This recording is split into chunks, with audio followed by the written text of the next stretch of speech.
What happens when a national champion gymnast, a corporate trailblazer, and a fearless truth teller takes on a cause that is being silenced across America? You get Jennifer Sey. She's a former U.S. gymnast and the bold CEO of XXXY Athletics, the only athletic brand that is unapologetically fighting to protect women's sports. Today on The Britt Mayer Show, we dive into why Jennifer launched this game-changing company to champion fairness, safety, and equality for female athletes. From her battle against abuse in gymnastics to defying the woke corporate giants, Jennifer's story is one of courage and conviction. Grab your coffee and let's get into this inspiring conversation from a woman who is proving that the truth fits. Let's get started.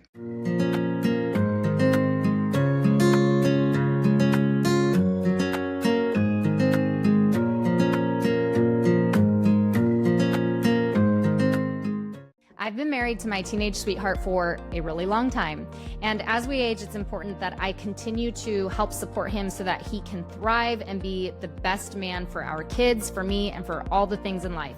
That's why I absolutely love We Heart Nutrition's men's bundle. This little trio includes the men's multivitamin, magnesium glycinate, and the omega-3. They're all superstars. Since starting this trio a while ago, my man tells me that he has more energy, he feels sharper, and he sleeps better, which is so important. This bundle delivers, and it's under $80. You can use my code ROOTEDWINGS at weheartnutrition.com to grab this and help support your man, because you and your family need your man at his best.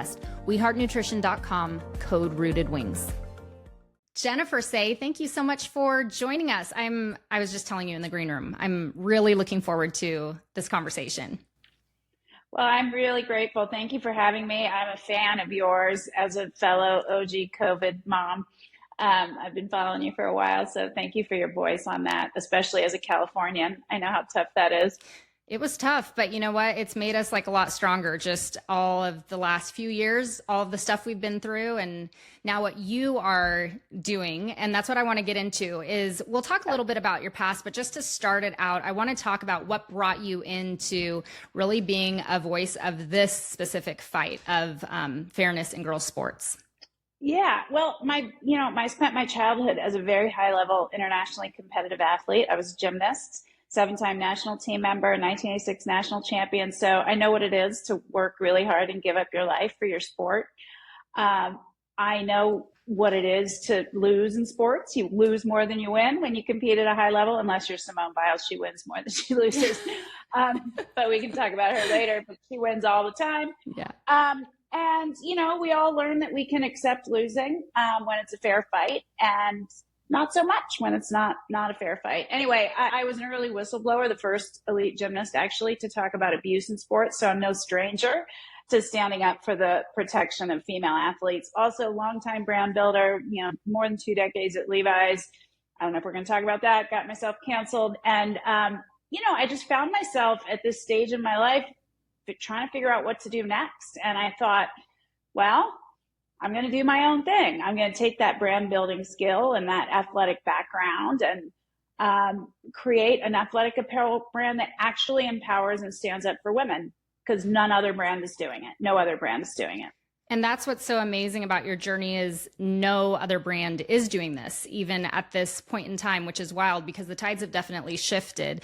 Simone Biles needs to figure it out because she's still a little bit behind. But let's talk about just to go into your past a little bit. You mentioned that you exposed the abuse in gymnastics. Tell us a little bit about that part of your story. Yeah, I left the sport at 19, I guess. I walked away completely broken, despite my successes, just emotionally, physically destroyed because the training culture is incredibly abusive. But I went on, I started a new life. I went to college. I didn't want anything to do with the sport. But 20 years after I left the sport, I was like a totally normal grown-up person. I had 2 kids. I was married, had a really good job. I was successful, but I really struggled with a ton of anxiety and depression and low self-esteem.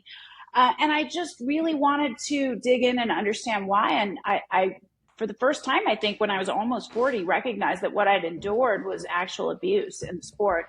And I wrote a book in 2008, which was really the first account of abuse in the sport from a U.S. national team level gymnast. And that did not go great for me. You would think that that would be a message that was well received, not Right. well received, but received and Right. investigated. And that's not what happened at all. It was a very difficult time. I mean, my teammates all came after me, my USA teammates, my coaches, the governing bodies just sought to smear me and belittle me and anything to sort of delegitimize the message that I had put out there. But why do you think that was? Well, first of all, this is before Me Too. So you weren't supposed to listen to women. You know, I think the entire system, well, first of all, this is a sport that is sort of carried on the backs of young girls. Mm-hmm. It relies on our obedience, our silence. The training culture is just incredibly abusive emotionally, physically. And we now know because of the Larry Nassar case, there's a rampant sexual abuse as well.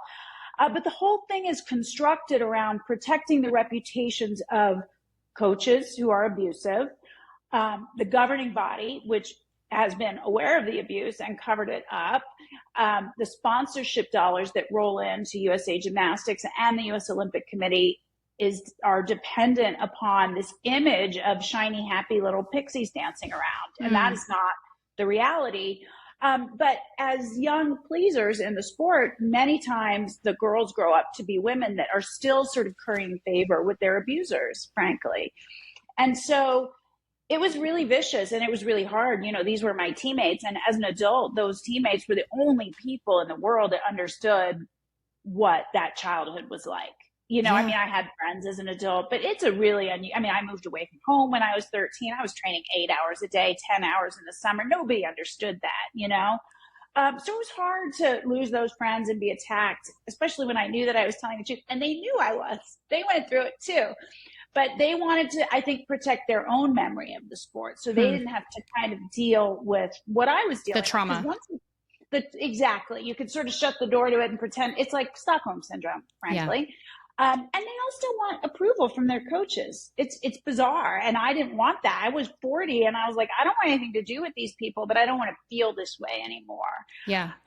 So that was really it. And then there were a few books from others after that. And then ultimately in 2020, I made the film Athlete A, which was about Larry Nassar and that case, the serial pedophile abused over 500 young athletes, but it also connected his crimes. Awful. Just so awful. And it connected his crimes, though, to the culture. Because I think that the governing body wanted everyone to believe this is one bad apple. He's gone. Everything's fine. Mm-hmm. That's not the case. He could abuse for 30 years because the culture is and was rotten to the core. So that was my goal in producing that film, which I'm really proud of still. Oh, you should be. Just the courage to take that first stand too in an industry where no one was is so courageous.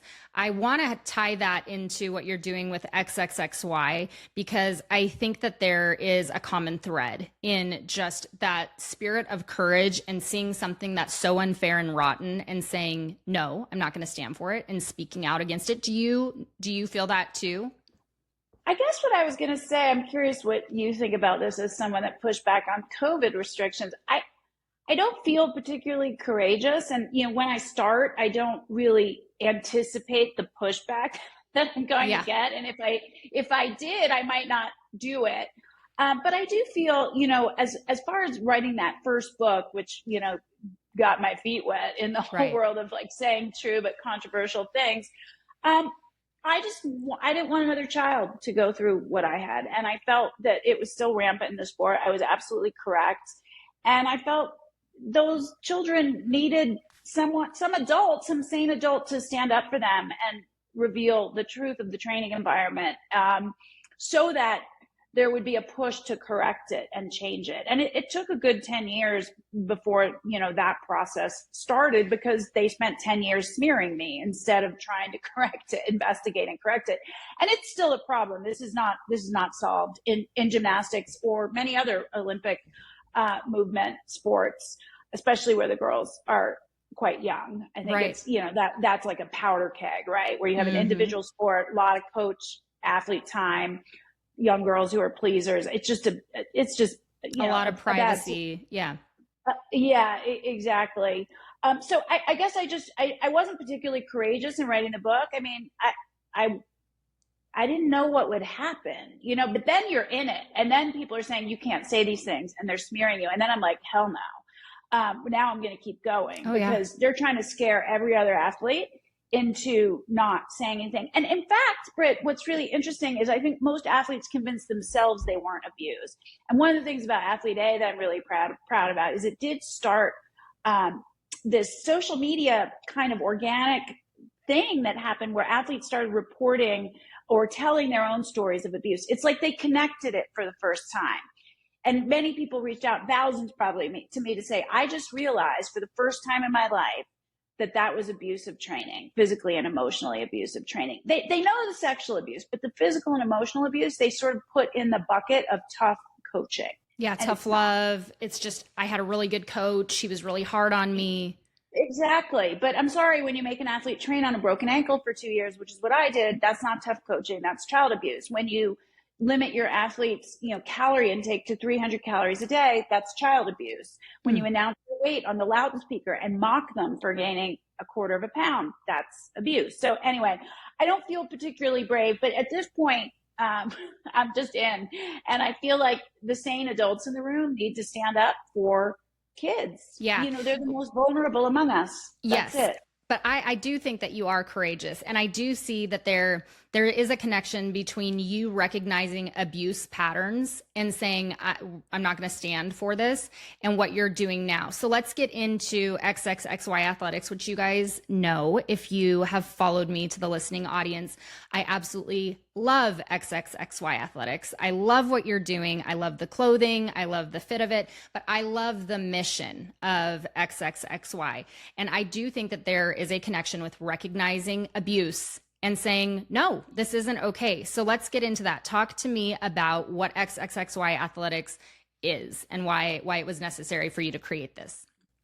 Yeah, I mean, we launched about a year ago, March of 2024. We're the only athletic brand standing up for the protection of female athletes in women's sports. We believe in biological reality. We believe girls deserve their own sports and spaces. We will broaden our message over time to be broadly about empowering female athletes. Other brands claim to do this, Nike, Lulu, Athleta, all of them, but they're all on the wrong side of this issue. And I feel like this is the existential threat to women's sports. If boys can come in, and it's happening in your state of California almost more than anywhere else, if boys can breach the barrier of women's sports, there are no longer women's sports. And I feel like at this point, it's accelerating even since Trump's executive order in February. And we're going to get to the point pretty soon, if people don't stand up and join us in this fight, where every blue state, the state championship track meets are won by boys in the girls division. It's abusive towards the young girls.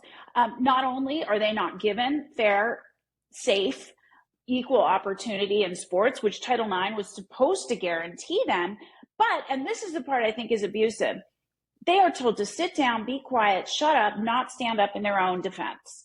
That is abusive. That is retrograde misogyny, to tell girls to sit down and be quiet and let the boys have what they want. Now, I'm not even getting into the physical abuse that can occur in sports that are like full contact sports. We've seen injuries in volleyball, in combat sports as well. It's not safe for girls. I mean, that's clear physical abuse, but the emotional abuse of telling girls they need to sit down and be quiet and just let this guy have what he wants because he wants it. What century are we living in? This is like 1950s misogyny. So let's talk about fairness, safety, and equality, and how this really is the mission of XXXY and why this is so important, because anyone can be a girl, right? Like that's where we're living in this era of anyone can be anything they want. So talk to me about why the truth fits matters to you. Yeah, I mean, it's really simple. Look, I grew up in an era, I started gymnastics 2 years after Title IX passed. I was one of the very first beneficiaries of Title IX and, having the opportunity as a very athletic young girl to compete in sports. I want my daughter to have that opportunity. I want all the little girls that I know to have that opportunity. And the minute boys enter girls' sports, which is what we're seeing across the country, continuing to happen, especially in blue states, they're not girls' sports anymore. And girls don't have the chance. It's not a fair fight.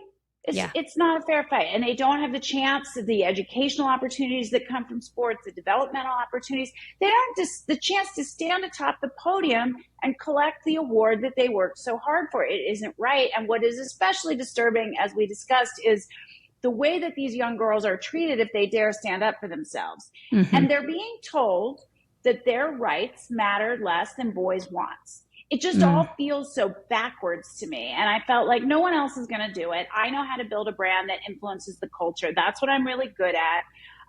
And so if I can make it cool to stand up and say girls deserve their own sports and spaces, we are empowering girls and women, and make amazing product too, this isn't a gimmick, then I think I can be a part of helping win this fight. Just one part, legislation, all of it, activism, that matters. But the culture piece, that's what I'm good at. And that's, I think, what our side has been missing. Yes, I would agree. That ties into what you were doing. It was Levi's, right? You were working. So what is that? I mean, you have worn so many hats, Jenn. So talk to me about that and how that connects to XXXY and how you know how to nail really good products. Yeah, I worked at Levi's for 23 years, mostly in marketing, but all over. I mean, I did everything in 23 years. Worked my way up from entry level to brand president, and was really a significant part of reinventing that brand. When I took over as chief marketing officer in 2013, we had been near bankruptcy. You know, the storied 150-year-old brand, and the mission was make it cool again.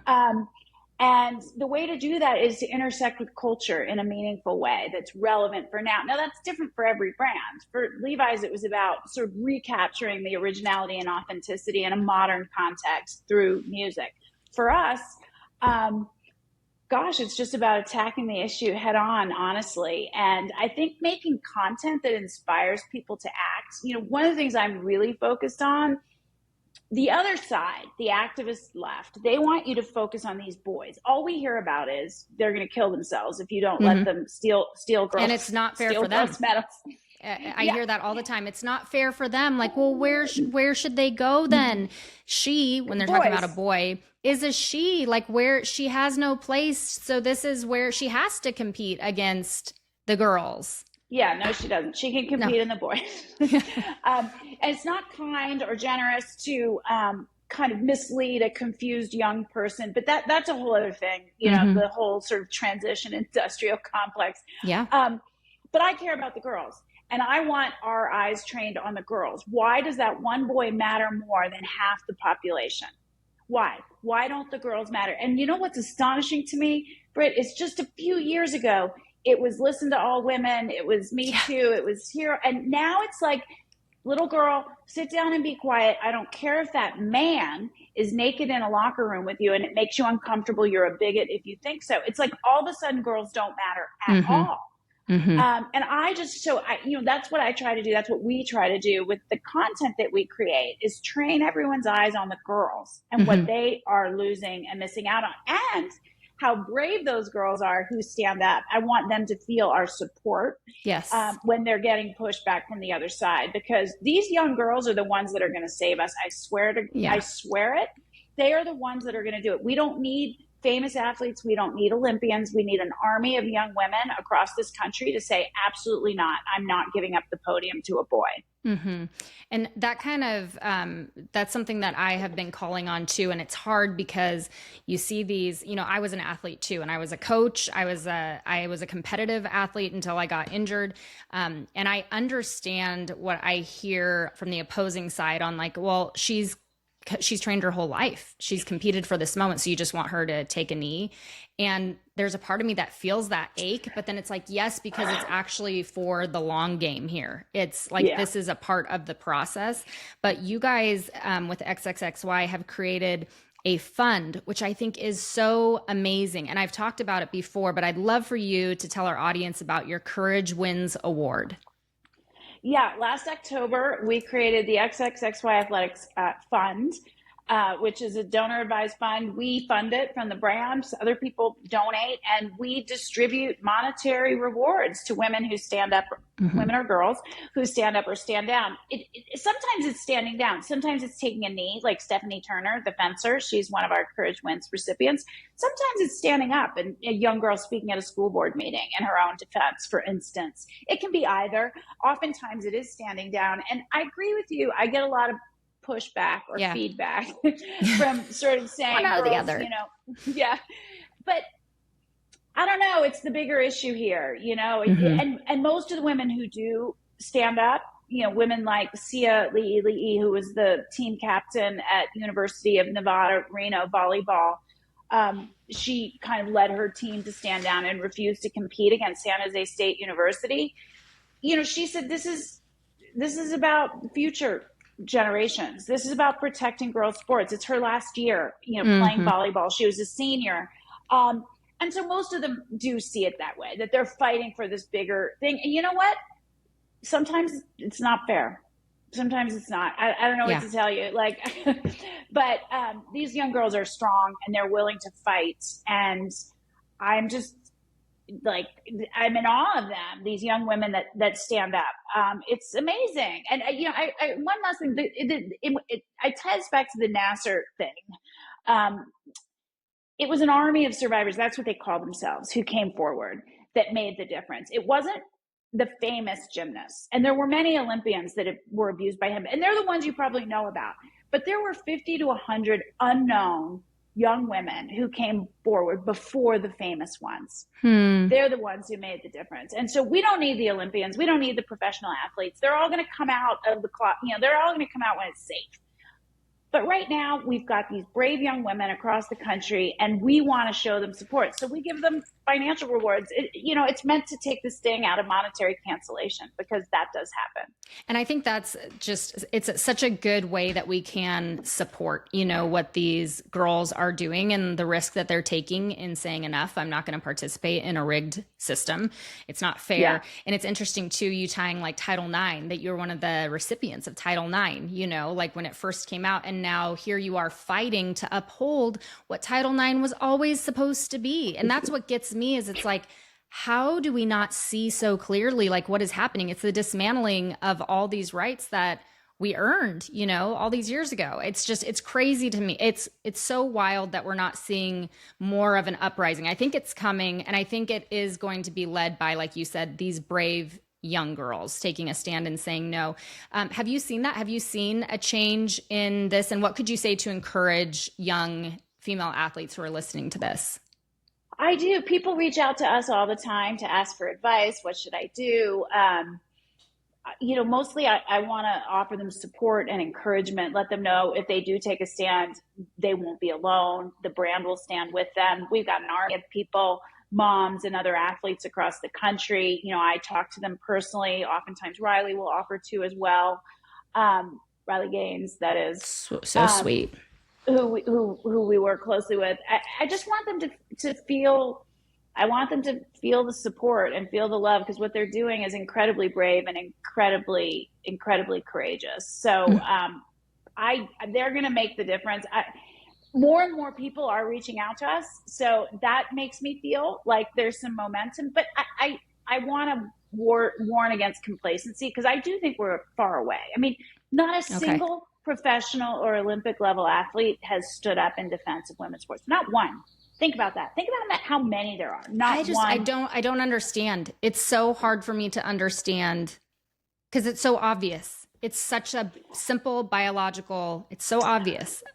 It is obvious, but and when I say not a single one, I mean not a single currently competing, because whenever I say that, people say, well, Martina Navratilova does, and she does, and she's amazing.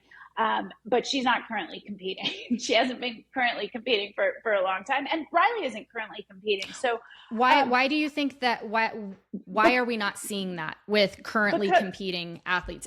Are they afraid to lose brand deals? Is it the coach pressure?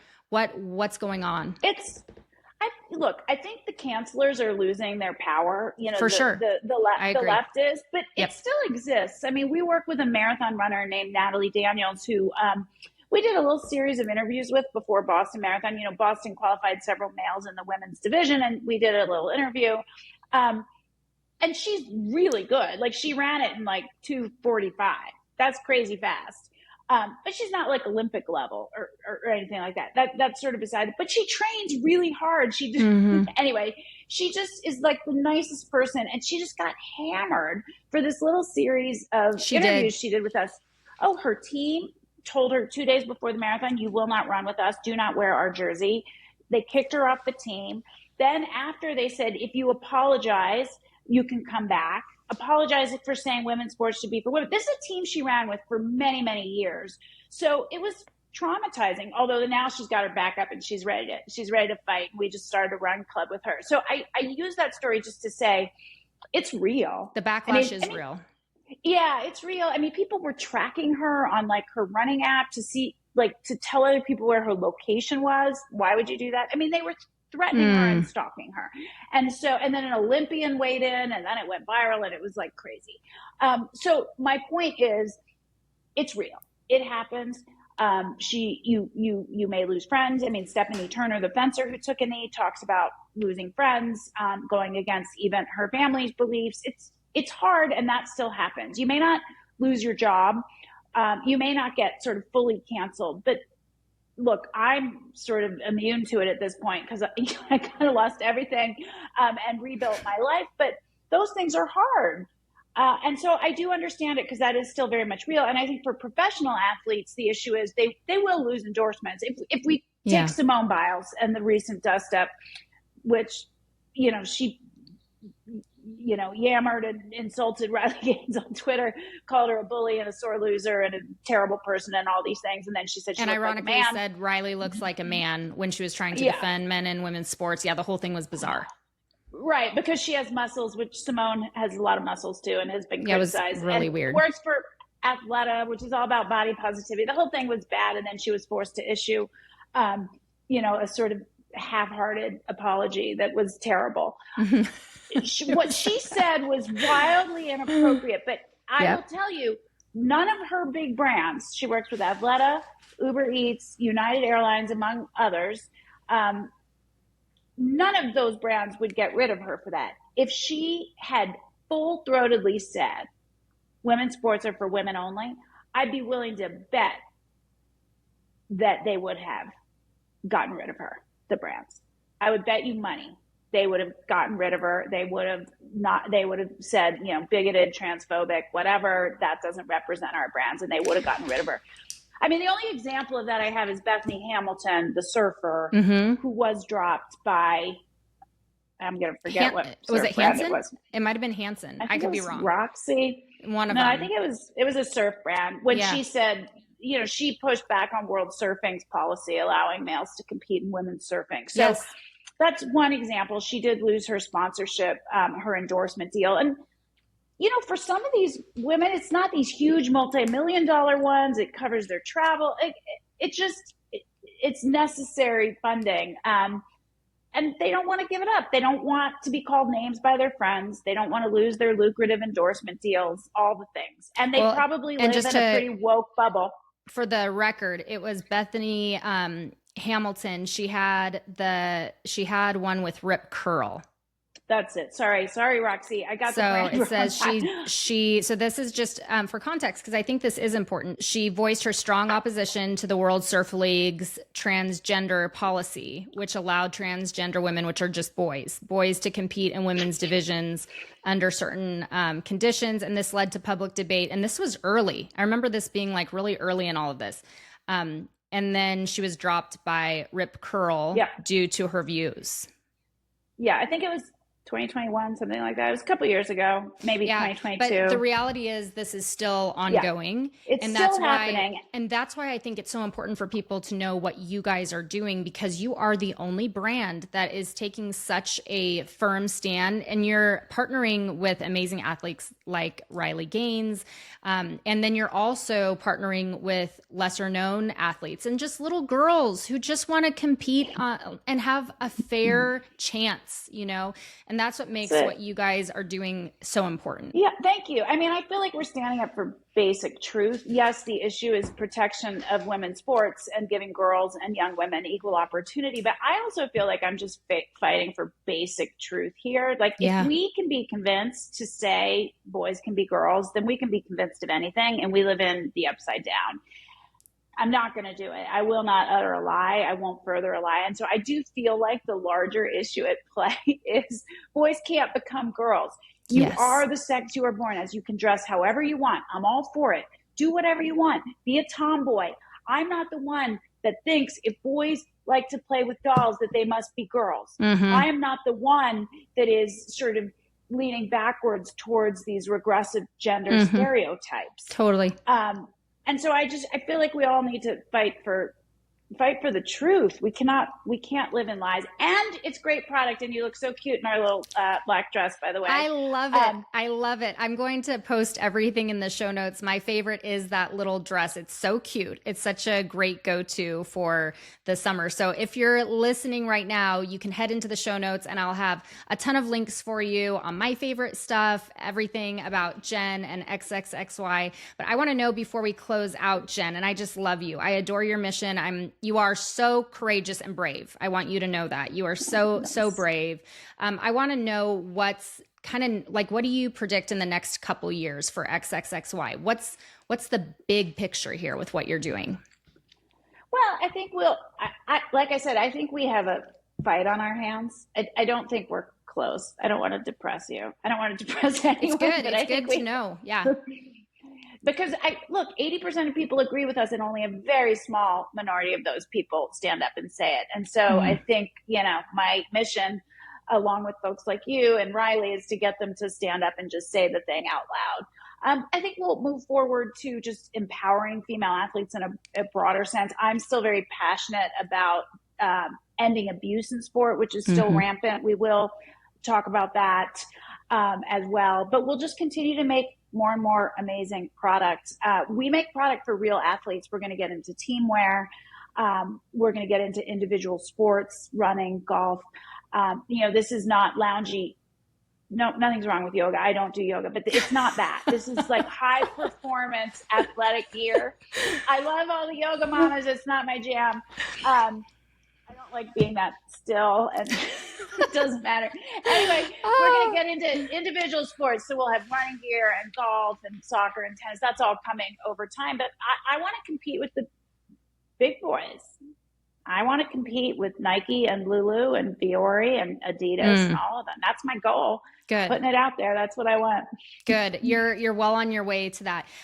Last question that I think is a really important one is for you to give encouragement to parents who have daughters in the sport where boys are coming and they're taking titles and awards and opportunities.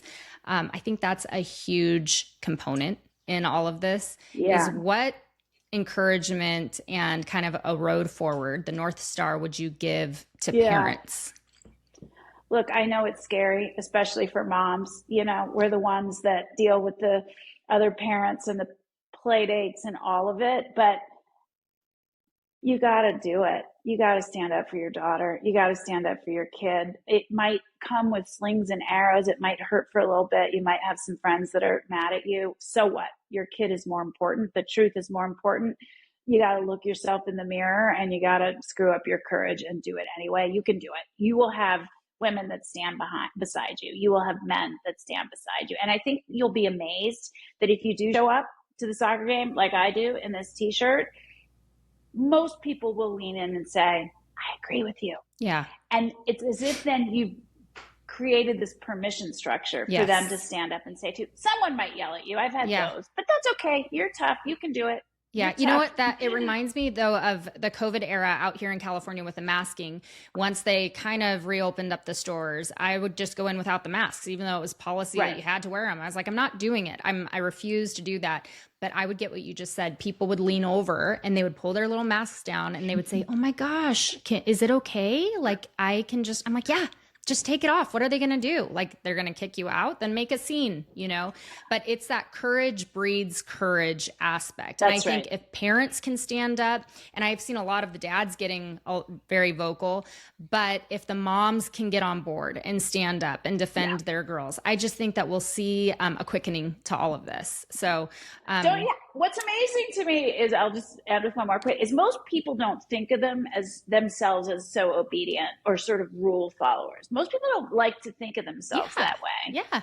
So why are you following this rule, this unspoken rule? Don't be quiet. Stand up for your kid. Stand up for the truth, and stand up for what you think is right. Otherwise, I don't know. Can you look yourself in the mirror? I certainly couldn't. Yeah. Otherwise, it's going to be a real weird future for our grandkids to walk into. Yeah. Agreed. Let's tell people where they can go grab your beautiful items and how they can follow everything that you're doing. I would recommend too, there's a shirt. I would say it's also one of my favorites of your brand. It's the black tee that says Save Women's Sports. That's a great way to just start getting the message out. You don't have to say anything. You can just wear the shirt with a cute jacket over it. Yeah. Or a hat even. Yeah. Yeah. Go to XXXYathletics.com, or you can go to thetruthfits.com. That's maybe easier to remember. It's like a little vanity URL. Follow us on Twitter. We're very active there, or X, I should call it. And there we're underscore. So XX_XY Athletics. Same on Insta, same on TikTok, although we keep getting kicked off of TikTok. And for me, it's just my name on X. You can find out anything about the brand. That's my name. Use my name on X. That's SEY. Jennifer, thank you for everything that you're doing, for your encouragement and for your courage. I just love your brand, and I encourage everybody listening.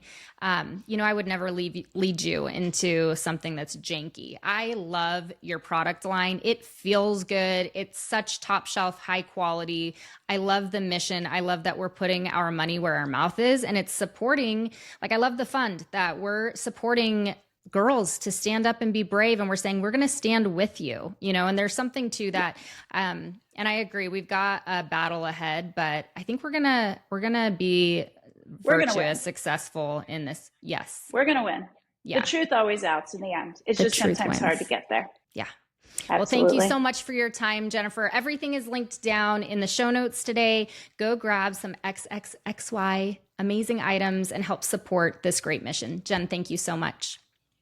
Thank you, and thank you for all you do.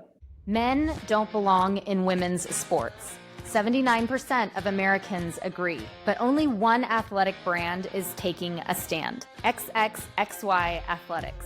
Their brand mission is to stand up for female athletes and the protection of women's sports. The clothes are so high quality. I'm actually wearing one of their shirts right now. This one's my favorite. You guys ask about it every time I wear it, because it also makes a statement that you stand with women and girls. XXXY Athletics has amazing logo tees like what I'm wearing right now, and premium workout clothes, including leggings, moisture-wicking tops and tanks, tennis dresses. You guys have seen me wear that cute tennis dress that's gonna be my go-to all summer, and skirts and more. You no longer have to sacrifice fit, quality, and style to wear your values. And honestly, why in the world would you give your money to the big brands that sell women out when you could wear XXXY Athletics? So head to thetruthfits.com, enter promo code RootedWings20 to get 20% off. That's code RootedWings20 for 20% off only at thetruthfits.com.